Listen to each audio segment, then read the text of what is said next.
Hello and welcome to the CosmoParenting Podcast, brought to you by the CMM Institute for Personal and Social Evolution. In this space, we invite you to see yourself as someone who is curious about and actively participating in creating your own meaning around parenting.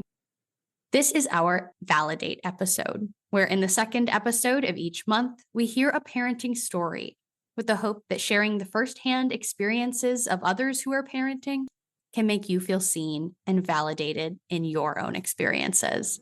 Let's begin.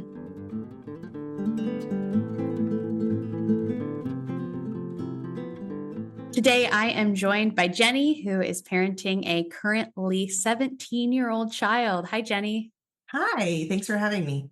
Thanks so much for being here. As you know, this is our theme about community. So what we've been talking about so far is the way that community is created, the way we show up to it, and then what we can provide and what we can receive from community.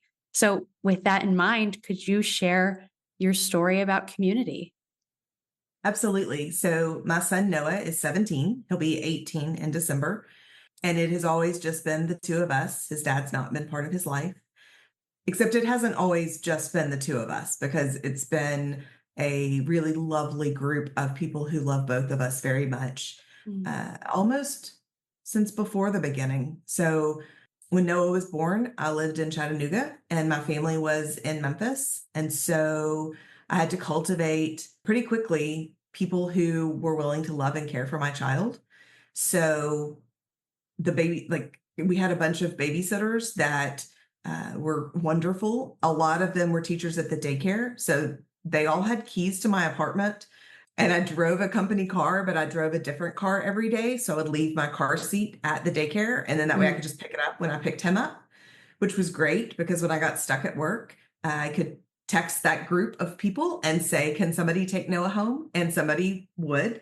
And there were nights when I got home and he was already bathed and either in bed or almost in bed, because that's what we needed. So I'm a very independent person in that I don't like to rely on other people, but parenting is very humbling because you cannot do it on your own. And if you try to do it on your own, it seems like it might be to the detriment of your child.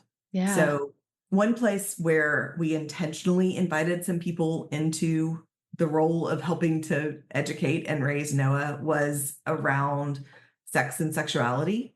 So when you're raising a child of the opposite gender by yourself, there's a lot of questions you can't answer. There's even questions you can't anticipate because biologically you're just very different. So when Noah was little, probably 5 or 6 or 7 maybe, he started having questions about his body, which I've always been very open and encouraged him to feel free to ask me anything. As he got older, those questions got further out of my frame of reference. And so one of the things that we did is he and I sat down and we thought about some men that he would feel comfortable going to with questions. So out of the people that love us, he came up with 3 people: the principal at his elementary school, a friend of ours, and the husband of a friend of ours. So then I got to go to those people and ask them if they would be his penis people. And if he could come to them with questions about his body and about sex and sexuality. There are people that I trust to give non-harmful answers. And they all very kindly accepted the invitation. And that way he knew that he had people other than just me and my parents that he could go to. And I also think it brings in other perspectives. So one of the men that he named is gay. And so he was able to go to him with some sexual identity questions in a way that I don't know that I could have answered for him, or at least I would not have answered them the same. And so it was really helpful to have other people who could help carry some of the load, but also bring different perspectives to it. And I think Noah's growth as a person was helped by it. I think that's such a beautiful story. And I hope encouraging to other people who are parenting, who are listening, that there are people out there that want to be generous with their time and energy. And if you can kind of cultivate that in your communities, like you said, it's really necessary as you're parenting. I really appreciate you sharing this story with us today. Yeah, absolutely. I'm happy to. Thank you. And to everyone listening, thank you for joining us too. Don't forget to check out www.cosmoactivities.com for our other resources in this series. And be sure to comment on this podcast episode on the CosmoParenting Substack.